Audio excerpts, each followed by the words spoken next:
Ragnarok was going to be on the show tonight. We were going to finally hear his sexy voice, but apparently he can't figure out how to work a fucking microphone.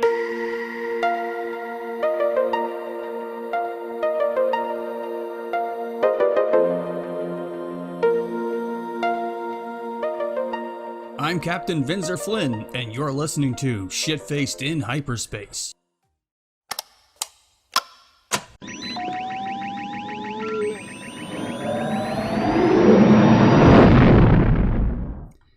I think that space cannabis is working. Spanibus? Spanibus? Sounds like something Popeye would get high on. Wouldn't that be spinachbus? Spinachbus? Spinachbus? Now you're just talking crazy. No comms, Ragnarok. You're going green, but we can't hear you. He's trying. God damn it. There he is. There we go. Hurrah! What'd I miss? Nothing. Just shooting the shit. All right, good story. Actually, you got to think about that. Shooting the shit. Firing some projectile into a pile of feces. That would really be messy once you finish with it. This is not a avenue we really want to explore. Guarantee somebody's done it. God, that name had to come from somewhere. All right, that's it. We're making a Shitzuka. I'm Googling it right now. Oh. Of course you are. That's going to be a messy search. Don't click images. No, for sure. Aren't you glad this is an audio show, people? Waffle or something. Yes. Yes, indeed. So according to the internet, it's just a play on Shoot the Breeze. Well, that was upsetting. Disappointing. Yes, very anticlimactic. I don't know. I'd bet credits that two guys, probably a couple rednecks, out in the field shooting at a pile of shit with a rifle. What are you doing? Shooting the shit.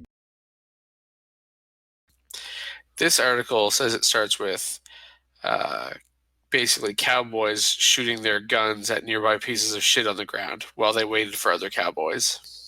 That sounds better. We didn't evolve much. I like it. So not really part of the podcast, but how was everybody's con experience this year? You and Ragnarok can go first, because Juice and I are going to have very different things to talk about. I can go first. 'Twas good. Your turn. Thanks, Ragnarok. Back over to Class for weather. Very in-depth. I love it. No, it was good. There's a couple things I do differently next year. I did a lot of photo shoots this year, which sucked up a lot of time. But I got to see a lot of people. I made a bunch of friends this year, which was nice. And yeah. Your Batman looked pretty kick-ass. Costumes worked well this year. Very minimal repairs. I never stopped at the NHA booth for repair. So that's a plus. I brought a little tube of glue stick or super glue. Never ended up using it. Yeah, that's about it. Ate a lot of good food. Got a flight of cider from the Garrison place. That was nice. Wait, they had cider? Yeah. God they damn. had a cider. It was good. I went down there first day and just followed Fat Apollo. Sat down with him, and then he gave me a ring. I was joking with Mike about it because he handed out a bunch of them at the second breakfast Friday morning before we opened, and I'm like, dude, you should have put like a business card with like a marriage advertisement on it in the ring, and you just hand it to people that are clearly couples, and that way you drum up business. He thought it was hilarious. It would have worked. He's tried that sort of tactic before, and it worked. I think he gets a ton of business out of the nerd community getting married. Like every wedding but one that I went to this summer, which is 3, he was the officiant. Yeah. Yeah. He's got the market right now for geek wedding. And I mean, we're probably gonna. There's at least 2 more that we know of that he's probably gonna be well, at least 1 more, probably 2 that he'll be officiating at. Well, 1 for sure because it's mine. Well, that's what I figured. All right, Vinzer, how was your weekend? Debuting Iron Man Mark 9 or something? I think it's the 6th suit I've built, but the 8th modification, so I'm calling it the Mark 8. I had a great weekend. I just did what I managed. I managed to do what I wanted to do, which was go into it just feeling chill, and that kind of worked all weekend. I was tired as fuck and lost my temper once or twice, but overall, probably my best con in 3-4 years. That's good. That's good. As the guy who runs around organizing it all weekend, I always love it when you guys say you have fun, because it's like, yeah, all my hard work, my friends are having fun because of it. Hurrah. Well, it was nothing that you did. Oh, you're all worth it. That's fair. Totally nothing on me. Or Juice. No. Juice just feeds ungrateful volunteers who complain that there's too much sandwiches and pizza. Oh, We didn't get any of that stuff, so. But thank you for the ticket. We never know what Juice does, though. Yeah, I had 2 Fortune donuts for lunch on Saturday. The sugar probably kept you going until at least supper time. It did. It got me through. yeah. When Fortune was done with their donuts for the day, they brought their excesses back to the volunteer room, and I swear to God, it lasted like maybe 5 minutes. They had leftovers? I think They on did. Saturday. They were like deformed donuts, or ones that you wouldn't like put on display type of thing. Yeah, like ones that got So- squished or stuff like that. But yeah, Yeah, they they were found like rid of them. they're about 2 boxes, and they were like gone almost instantly. Nice. I had 2 in a row, like I said, for lunch, and 2 was a lot. I don't know, con for me was pretty good. Ran my desk, ran around like a chicken with my head cut off. The usual. Well, you always look calm. All right. And that covers the Hal-Con portion of the evening. Unless anybody else has anything they want to call out. Oh, the boat was amazing. We can talk about the boat. Oh, yeah, the after party venue. That was the best. That was a highlight for me. The ship, The boat was before awesome. somebody beats me for it. Right, yeah. It's a ship. It's got a bar and can launch smaller boats. I think it was the highlight of. It's always the MHA is always the highlight of my weekend, right? So we always say we're going to try to make Boston Pizza afterwards, but once we get to Eastside Mario's and Collapse, we really don't leave until we're leaving. So it's like my one night that I get to see all my friends and stuff that aren't volunteers. So it's pretty special this year being on the boat. Yeah, the BP after party's always a shit show at the best of times, too. It's nice to see everybody, but it's a circus I want out of quickly. I like the boat because Chief said I couldn't come on. I didn't have permission, so now I'm a pirate. Now you're a pirate. A pirate that didn't steal anything and paid and tipped the bartender. So I finally got a chance to see Joker the other day. Has everybody seen that? My thoughts about it are short, but can be unspoilery. Is that it was an awesome origin story, and in true Joker fashion, we're not sure if any of it's true. It was ugly and gritty and shocking at times, so it was really good, and I really liked it. That's one thing I did like about it is the whole thing was a mystery. You didn't know what was real and what wasn't. Because they sprinkle little quick clips through it, so it makes you wonder, how much of it actually happened, what was in his head. They give you evidence both ways. I haven't read a lot of fan theories on this yet, but I hear there's a lot about this movie. There are quite a few, yeah. Especially since they have 3 Jokers in the DC Comics universe right now. Right, I remember when Batman asked the chair that question, and I never read anything after that. But I was like, oh, that's interesting. Wait, how are there 3 Jokers? I didn't read it yet. Yeah, I didn't read that either. But the same way that there's probably countless Batman, countless Superman. All it takes is a couple Jokers coming over into a different universe and sticking around. It started, it was a couple years ago now. I was flipping through some of Raptor's comics when I saw it, and it was a Batman sitting on whatever the chair was of all knowledge, and he's like, well, I'm going to use The this. I'm gonna Mobius try chair, it. yeah. Right, exactly. And he says, "Tell me the real name of the Joker," and then they don't tell you then, but he's shocked by the answer. He's like, "Wait, what?" It can't be. I wish we could get Kevin Conroy one year for Con. I think that'd be a friggin' amazing. It's on my list.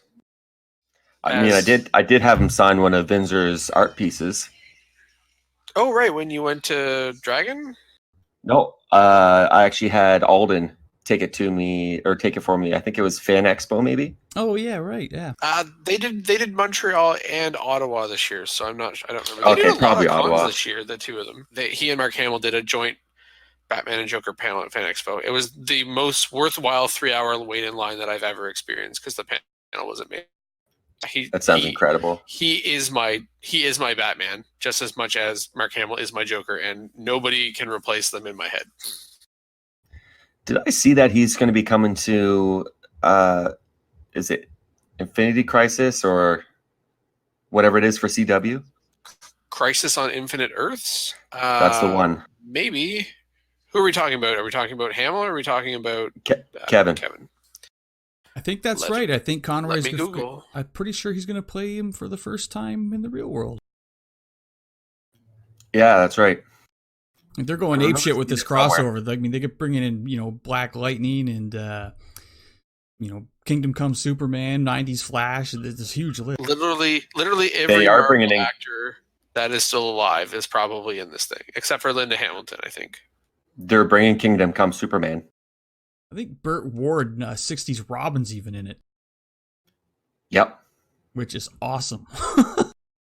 Yep, confirmed. Kevin Conroy's Batman mask was in a trailer for Crisis on Infinite Earths. Which I find kind of interesting because Arrow, the show, actually spawned out of them wanting to do a Smallville-style Batman show that never went anywhere and then kind of eventually morphed into Arrow. So that's kind of neat. Yeah, I could see that. It had that vibe the whole season 1. Yeah, I was super into because Green Arrow is one of my favorite DC heroes. So when season 1 came on, and I'm like, oh my god, he just killed that guy with a bow. I am so happy right now. And now it's a fist fight every 20 minutes. It was great. Oh yeah. I don't know if it's Brandon Routh or Tom Welling that's going to be Kingdom Come Superman. Brandon Routh. I would just be hilarious to see Brandon Routh play 2 characters in the same show. Because he can't. I think that's exactly what's going to happen because the Legends of Tomorrow is not debuting again until January, but there is going to be a moment where him as the Atom goes, "I'm Superman in another world." I hope so. That writes itself with him, I guarantee it. Yeah, he's a pretty funny guy. He does really well as the Atom or the not quite Iron Man. Just being a goof. I liked him as Superman too. I always say it wasn't his fault the movie had terrible writing. We see that a lot about a lot of like 80s and 90s superhero movies. They poured on the camp because nobody expected them to be serious. It blows my mind too how they can't come up with concise stories where they have decades of material to pick from and they just decide to patchwork their own thing together. I mean, story writers for these superhero movies. Yep. I agree. Like, they could literally just take, if they wanted, they could take Batman Year One and just, if they wanted, frame to frame. That would be a great movie. Or they could do that with Hush. They could do that with anything Superman, Flash. I think they don't want to be beholden to the author who wrote the original. I think that's usually what it comes down to. They should. We'd got better movies. It's true. But Warner Brothers gonna Warner Brothers. Speaking of DC stuff, I just saw earlier that Green Lantern's getting a live action show as well as something called Strange Adventures. I seen that. Well, if they could just skip the glowing super suits and just go with a nice dye sub like the one that Ragnarok owns, I think it would look quite nice. Just waiting for my phone call. Okay, so all Green Lantern is a glorified space cop. So they have tons of stuff they can work with if they really wanted to. You're right, and that's how they should play it. and they just need somebody hilarious in the role. Really, is somebody snarky and cocky, and it'd be perfect. Yeah, they needed to be more of an ensemble show instead of a Hal Jordan show. Well, they got tons of characters in that universe to draw from. They just gotta get their CGI game down. Yeah, they got to do it For right sure. or not at all. Like the number of species that I've seen in the comics wearing green rings. It's just, come on. Some of them, they're just wiggly parts. Just wiggly parts. Oh, speaking of Lantern Corps, how was the the photo shoot? Very cold. Yeah, for some Well, more than others. I was Pinzer fine. was fine. Yeah.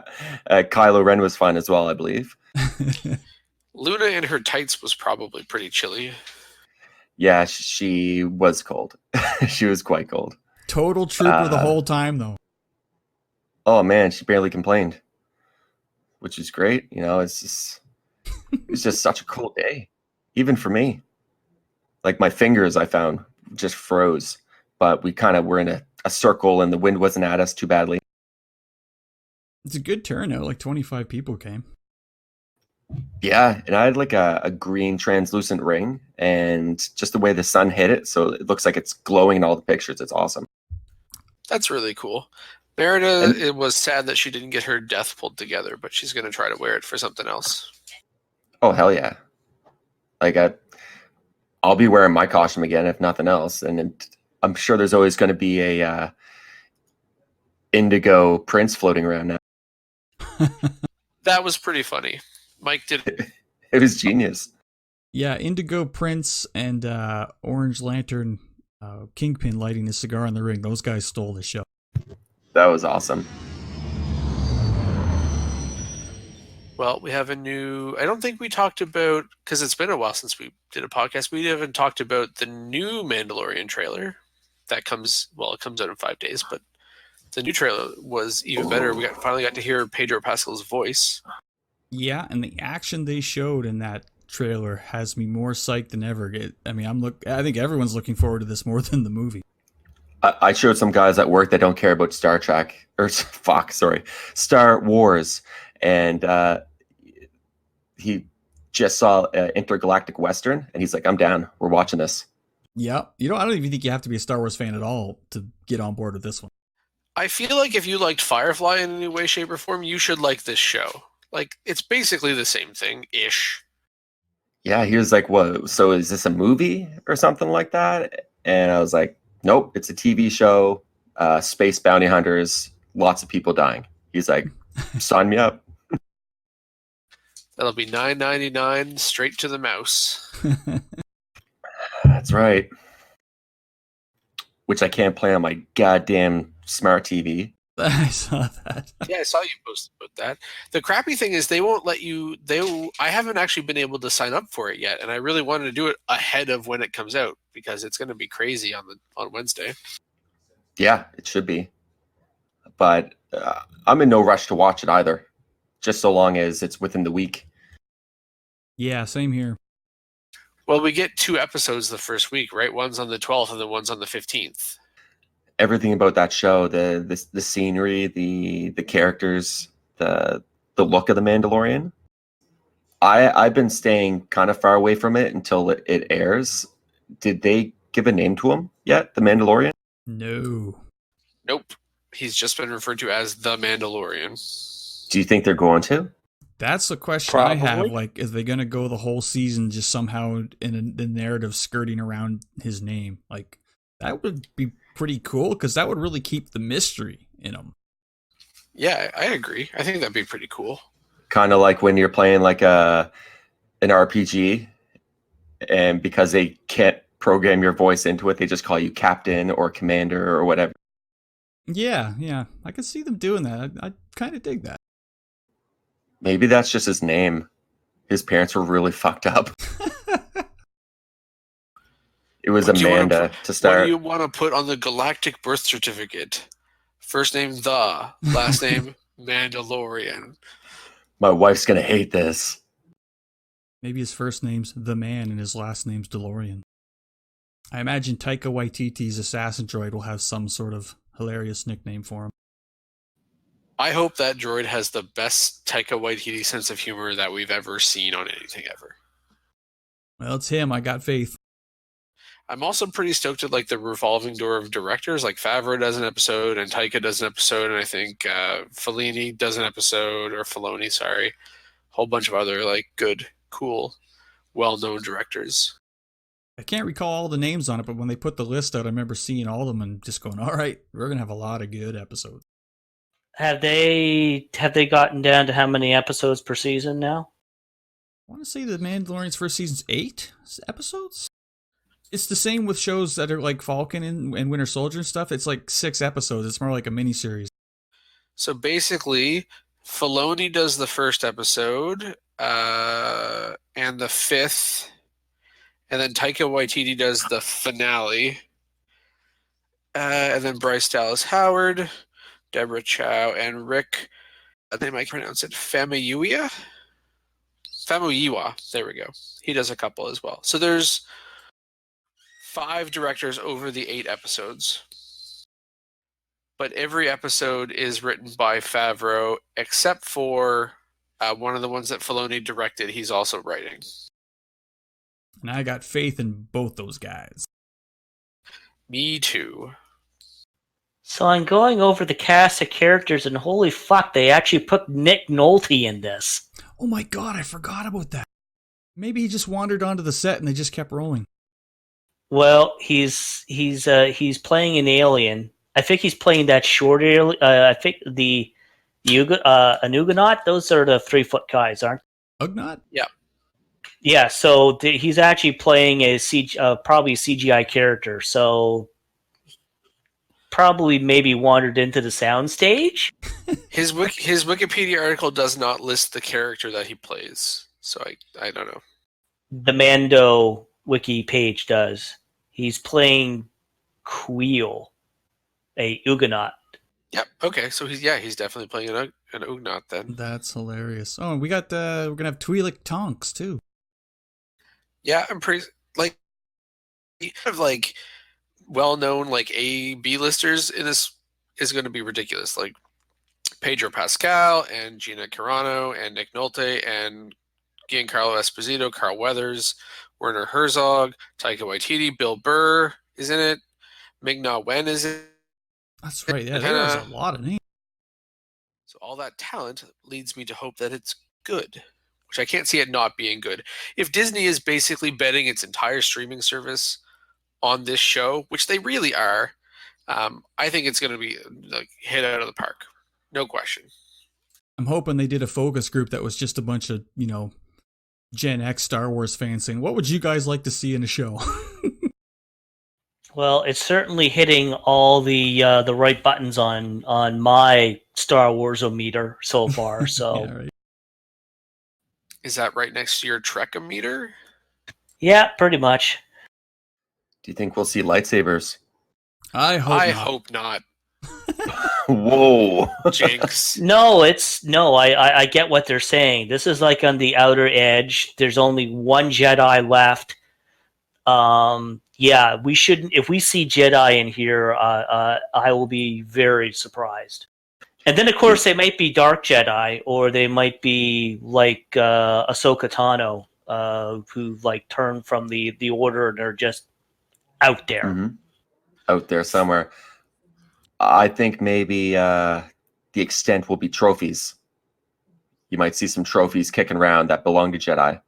Whether it's that's a cool take. Padawan braids or like sabers that don't work anymore or something like that.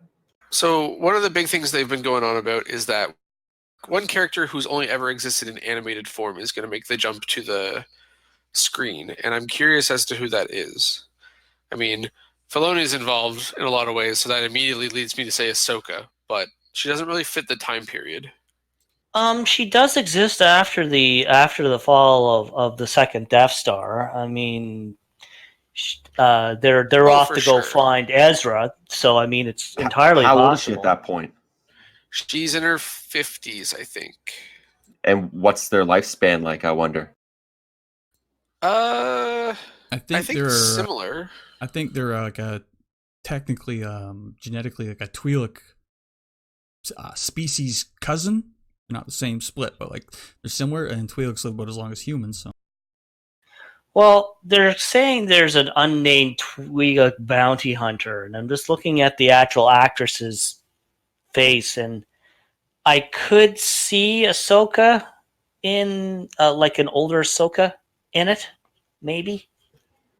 It says here Togruta had an average lifespan of 82 standard years. Those who are keenly attuned to the Force could live up to 200.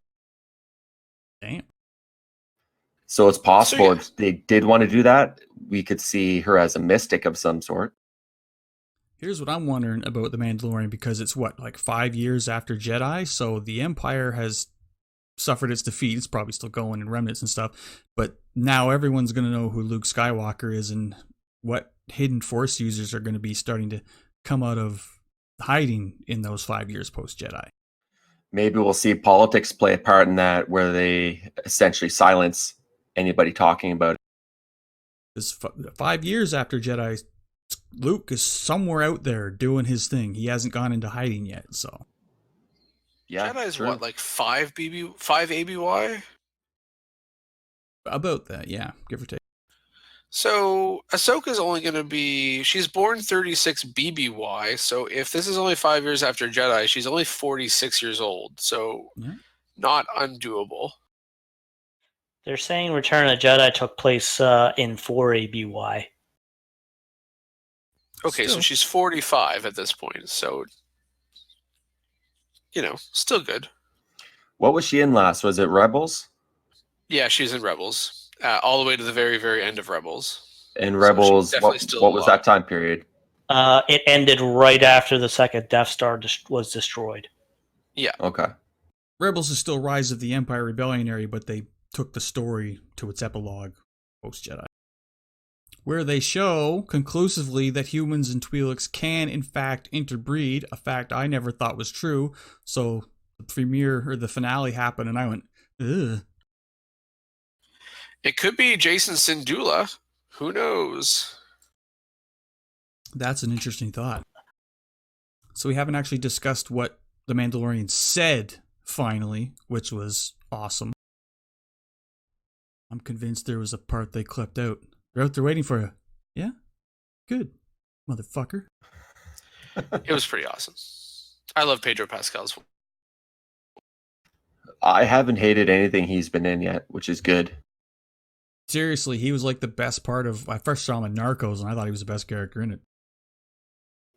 Now the question is there a Mythosaurus skull whatsoever anywhere in the show so far? But I wouldn't be surprised if it pops up somewhere. Or perhaps even, I don't think they would do it, but some sort of nod to Boba Fett, I wonder.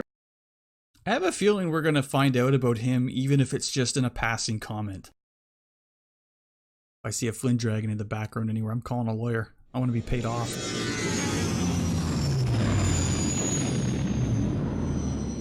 Alright, I guess we got to wait until next week to have more Mandalorian shit to talk about. The other thing, I have True. a couple little things, but video game announcements. Diablo 4. You play Diablo, don't you, Cry? And there were a lot.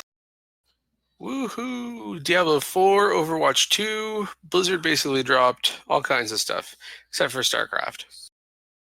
Yeah, actually, they didn't do anything StarCraft. Probably trying to make up for the disastrous BlizzCon they had last year. Don't you guys have phones? And I've still never seen that game come out. Nope, Happened? they never No. released it. After that Q&A debacle they had when they tried to release a Diablo mobile game, I think they probably put it away due to embarrassment. April Fools! I don't know, on some PR fronts, BlizzCon this year was way worse.